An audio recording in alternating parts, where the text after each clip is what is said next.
Well, here we are back again. Now we've got some understanding of what paradigms are.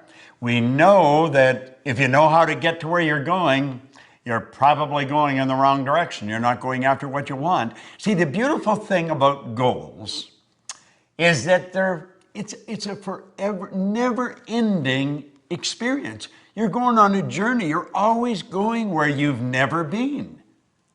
That's what life is about. Life is an exciting adventure. It should never be a bore. And it can be, but only if you follow the right rules. Now, I'm betting that you went and sat down again at the table and you picked up your dream and you've itemized it. I am so happy and grateful now that. Now that you've done that, there's a little internal war going to start going on. Because you see, the paradigm is there in your subconscious mind. It controls your vibration, therefore it controls your actions. Now, there was a doctor, I'm going to digress for a moment, and I'm going to share something with you that I consider the most phenomenal idea that I have ever learned. I had been studying this material for a good 9 years, trying to figure out, why was I winning? I was winning, but I didn't know why. And you know something? Most people that are winning don't know why. Then I was what you call an unconscious competent. I was competent, but I didn't know why I was. I was winning, but I didn't know why. Therefore, I had something that was non-transferable. You're going to become a conscious competent, and you're going to know why you're winning, and therefore you can share it with your kids, your family, your friends. That's the beautiful part about this. Now, I have to take you back to the year 1934. Long time ago, you've got to admit. There was a doctor by the name of Truman Fleet in San Antonio, Texas. And he was actually appalled at the state of the healing arts. He said, we're not going about this. We're not doing this right. He said, we're treating the symptoms of disease. We're not treating disease at all. When you operate on the body or you're asking them, how do you feel? You're treating symptoms. You're not treating the cause of problems. Yet he said, everything originates in the mind. U.S. Anderson wrote one time, when we fully realize that thought causes all, we'll know there's never any limits. We ourselves do not impose. It starts inside. He said, we've got to heal the body, mind, and the soul. We've got to heal the whole person. And he said, nobody's ever seen the mind, ever. The mind is not a thing. Now, most people, when they think of the mind, they actually think of the brain. You might be doing that right now, but that is not the mind. See, the brain is part of the body, a very important part of the body. In fact, that's where the electrical control system is set up for your entire being. This body is a magnificent machine. It's controlled by the mind that sets off the central control system we call a nervous system. Do you know that your nervous system, the electrical system in your body, would make the electrical system in a supercomputer look like a toy? Now, when I get into this, you may think, oh, God, I'm never going to learn all that. You don't have to learn all that. I just want to lay some basics for you to help you understand what I'm going to tell you. And Fleet said, if we're going to help people, we've got to have a picture of the mind. So he said, this is a picture of the mind. Now, I think that's the greatest idea I've ever learned. That's called the stick person. And you'll see the big circle at the top has a line right through the center. On the top half of the line is the conscious mind. And on the bottom half is the subconscious mind. Now, the subconscious mind and the conscious mind working together express themselves through that small circle in the bottom that we call the body. The body is the instrument of the mind. Before the body does something, it has to happen in the mind. We're working from a higher to a lower potential. There's a power flowing to and through us that has no limits. The only limit placed on the power is the limit that's placed on the form through which it's flowing. It's something like electricity. Look at a light bulb for a moment. That is not electricity. That's the expression of electricity. See, the only limit placed on electricity is the limit that's placed on the form through which it's flowing, namely the transformer or the bulb. If you want more light, put in a bigger bulb. Well, if we want more action, plug in a bigger idea. Now he said, this drawing represents the mind. The top half represents the conscious mind, the bottom half represents the subconscious mind, and the small circle represents the body. Now I'm going to take the conscious mind off for a minute. Now you just have the subconscious. That is how you arrived on the scene. Your subconscious mind was wide open. Your subconscious mind has no ability to reject anything. Whatever you turn over to it, it will accept. You see, as a little baby, you arrive on the scene like that. That's how language is learned. That's how you pick up all the idiosyncrasies of the people around you. Now, there was genetic conditioning prior to you arriving on the scene. That's why you look so much like your relatives. But then you arrive, you learn the language of the people that surround you. If there's 4 or 5 languages spoken around you, you learn all 4 or 5 languages. There's many places in the world where babies learn 4 or 5 languages before they even go to kindergarten. But as you start to get towards time to go to school, the psychic barrier starts to come up and the conscious faculties begin to develop. And that's when you start thinking for yourself. But you see, what to think has already been programmed. See that X in the subconscious mind with the puffy little cloud around it? That's the paradigm. And of course, that puts the body in an X-type vibration. Now there's a power flowing into your consciousness. It never stops. And as the power flows in, you build ideas. And what kind of ideas do you build? X-type ideas. Why? Because they're in harmony with the paradigm.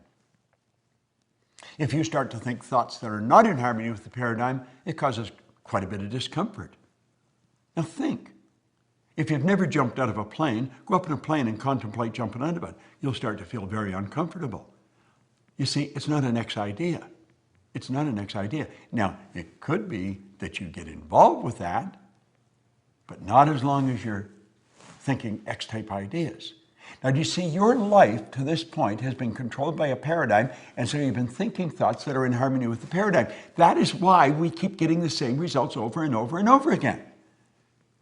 There's no secret to this.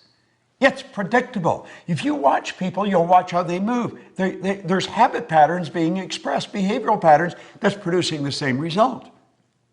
Now let's move this ahead. I call that state bondage. Now we're going to move ahead and we're going to move into a state that I call reason. Remember I said that power flows in and you can make anything out of it you want? Well, there's a why idea floating out there. What is the why idea? The why idea may sell the house and move to another country. The why idea may quit the job, start your own business. The why idea may bet everything you've got on yourself and your ability to start and build a business. That why idea is one scary little sucker.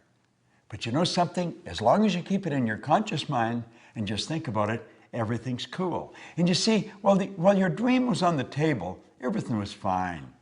It's something you looked at every now and then. You were capable of seeing it and thinking it, but you never really got emotionally involved with it. That's why it stayed on the table. The idea came to your mind off and on, but it slipped through your fingers. And that's what happens with most people. Success is slipping through their fingers. It lands and lays and stays on the table. What we want to do is turn that idea over to that power inside. Now, what happens when we do that? Well, let's stop and think of what I said. I said the X energy in the paradigm controls the vibration. Now, on a conscious level, vibration is referred to as feeling. You'll probably want to watch this maybe 4 or 5 times because it probably is foreign information. And as you watch it 4 or 5 times, you'll say, damn, that makes so much sense. And it really does because it's the truth about what we're doing. Well, the X energy causes us to vibrate the way we're vibrating. And if somebody says, how do you feel? You'll say, pretty good. Well, I don't feel too good. What you're really saying is, I'm in a great vibration or I'm not in a very good vibration. What happens when you're not in a very good vibration? You're emotionally involved in a negative idea. See, your subconscious is your emotional mind. Now, if you go to turn that why idea over to the subconscious mind, which is what you have to do if you're going to act on it, all hell breaks loose. Now look at this. When you do that, when you take the why idea and you turn it over, you're going to find that worry, fear, anxiety strike, bang, a terror barrier pops up and you bounce off that terror barrier and you go right back into bondage. You think, oh God, I don't really want to do that. I mean, I don't need all that money. And I'd have all those income tax problems. And besides, I don't want to have the responsibility of a company. I may not earn much here, but I feel safe here. That's what keeps most people where they are. You see, the worry is on a conscious level. You worry you're not going to put it all together. Remember, you can't see the results. You can't see how you're going to do it. And that worry instantly turns into fear. You impress worry, and it turns into fear. Now, whatever's impressed must be expressed, and it turns into anxiety. Now, in a future lesson, I'm going to show you where it goes from there. But for the benefit of this lesson, you don't like to stay in an anxious state. And a terror barrier bounces up, and you bounce right off the damn thing, and you go right back into bondage. Have you any idea how many people do that? Have you any idea how many people are doing it today that are just about a 9-iron away from where you're sitting? Your friends, your relatives, people that are absolutely brilliant, and you'll look and you'll say, you could do that without any trouble. You're so smart. We think they can, but we can't. Do you want to know something? You're every bit as smart. All the knowledge there ever was or ever will be is locked up within you. Now think about what I'm saying. All science and all theology, the only two sources of reference we've got to go to, tell us that we've got deep reservoirs of talent and ability within us. We're spiritual beings, and our spiritual DNA is perfect. There's perfection within us, and Spirit's always seeking expansion and fuller expression. There's something in you that wants to express itself in a greater way. There's something in you that wants you to reach, that wants you to stretch, that wants you to get out and do something. But that terror barrier, boom, every time you think of doing it, it scares the daylights out of you. See, the XY energy doesn't mix. It's opposing energy. It sets up a foreign vibration, and it causes a very uncomfortable feeling. I want you to think of this for a moment. I want you to imagine that maybe we're at the end of the road. The two of us. We may be buddies, but we're at the end of the road. Now, you know when you get to the end of the road, if you're here for a long time, you could end up where your mind is as sharp as a tack, but the body just isn't cutting it. And they may have us tied in a wheelchair so we don't fall out, or in a crib bed, because there's no strength in the body. It's depleted, but our mind is sharp. So all we got to do is sit there. Wouldn't it be a terrible thing to reflect back on all those dreams we left on the table? Wouldn't it be a terrible thing to sit there and say, I wonder what would have happened if we had moved there? I wonder what would have happened if I had built that company. I wonder what would have happened. But I can't go back. If only I could go back and do it again. If I had known just how short life really is. If only. Wouldn't it be much better to sit there and relive all the big moves we made? Even the big losses would be exhilarating to relive them.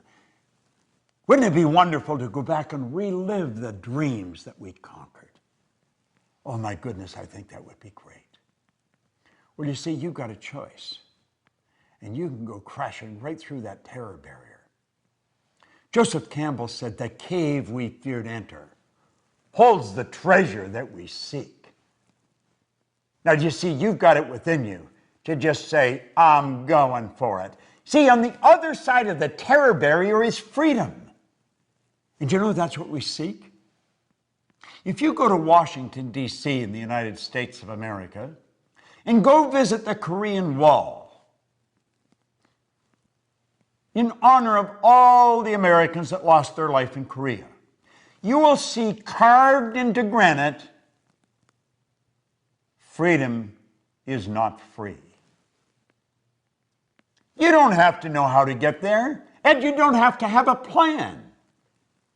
Martin Luther King didn't have a plan. He said, I have a dream. You see what I'm saying? You just have to know the first step of action that's necessary. That's all you have to know. You got to have guts. And you know something? The more understanding you have, the more guts you will have. When you go crashing through that terror barrier, the fear doesn't leave, the uncomfortable doesn't leave, but through the repetition of impressing the why idea over and over and over, it eventually leaves. And you build a new paradigm. And then you start the same journey over, but you're starting it from a different place. Where you started here, now you're starting up here. And you've got all the experience. Personally, when I set a goal, if it doesn't scare the daylights out of me, I know it's no good. Now, I don't want to waste my time because I know that there's only so much. I don't know how much there is, but I want the time to count. I want to know exactly what I'm doing. I want to know exactly where I'm going. And I want every day to be an exciting adventure. Now think, how do you really want to live? Do you want to leave those dreams on the table? Is that really what you want to do? Do you want to get to the end of the road and reflect and say, damn, if only I had known? Well, now you do know. Now, it doesn't matter if anybody else knows. I know, and you and I can become connected. You don't have to let your dreams slip through your fingers. You don't have to let them lay on the table. And you know the beautiful part about it is, neither do your friends or your relatives or your kids. You realize when you learn this, you've got something that's transferable that you can give to their children, and the breed will just improve to no end. No one in my family ever went to school. So when I was 15 or 16, they said, are you going? No, I'm out of here. That was accepted. That was part of the paradigm. I started to study this material before any of my children were born. I didn't ask them if they were going to go. I just changed one question. Where are you going to go? Do you know something? They all went to school. Isn't that strange? It's so strange. Now you may wonder whether your friends and relatives and neighbors are going to accept you. Probably not at first. They'll think you're a little crazy. But Edison's relatives thought that. The Wright brothers thought that. Hillary's brothers and sisters thought that. I went to dinner with my sister and her husband, and my wife's sister, and Gina, and her husband, on my birthday here just 2 or 3 weeks ago. And my sister and we're very loving, but we're not really close. She's very busy running a business, and I am. My brother and I, he's in Southern California, I'm in Toronto. So although we stay in touch and we love each other, we don't spend a lot of time together. We're very busy reaching our own goals. And Helen said, Al and I sat in Florida and we talked about you. And we talked about the change that's taken place in our family since you picked up Think and Grow Rich. And we realized none of us, our kids, no one would be living the life we're living if you hadn't gone for that goal, Bob. And she and Al had a plaque made and engraved, and they gave it to me for my 79th birthday. Said they were going to do it on my 80th, but they thought, no, we better do it now. I said, what do you think, I'm checking out? And I phoned my brother in Southern California. I was in Toronto, and I was thanking him for it. He said, yesterday was the 4th of July, Bob, and all the kids and all the grandkids and everybody was here. And I read them what was on the plaque that Helen was going to be giving you. And I told them none of them would be enjoying the life they were enjoying if you hadn't stepped out and bet on yourself. I felt so good. My sister said, my kids wouldn't be doing what they're doing. Her young daughter, Carolyn, came to seminars and she was just a little kid. And she made up her mind she wanted to be a lawyer and she wanted to be a judge. She is a Supreme Court judge in Canada today. Her son runs a multi-million-dollar business that my sister and her husband started. You have no idea who you're impacting. You have no idea how many people are watching you. They thought I was crazy. But when they saw I wasn't, they started to follow me. You go, they'll come. You've got more power in you than you'll ever use. God's gift to you is more talent and ability than you'll ever use in your lifetime. Your gift to God is to develop as much of that talent and ability as you can in this lifetime. Never let the terror barrier stop you. You go up against it and you crash right through it. That's why I'm here. I'm here to grow. Goals are not to get. Goals are to grow. The getting is just a side benefit. And remember, everything you own at the time of your death is going to belong to somebody else. You never own it, so don't ever let it own you. But don't sit back. Step out. Bet on yourself. Build that dream and go for it. Now you watch this. You watch this video. You watch all these videos you've received. You get very involved in this program that we're laying out. And you will come up with results that stick, and so will your brothers and sisters and family and friends, because they're watching you. I'll support you. The Proctor Gallagher Institute is here for one person, to help people do what we've done.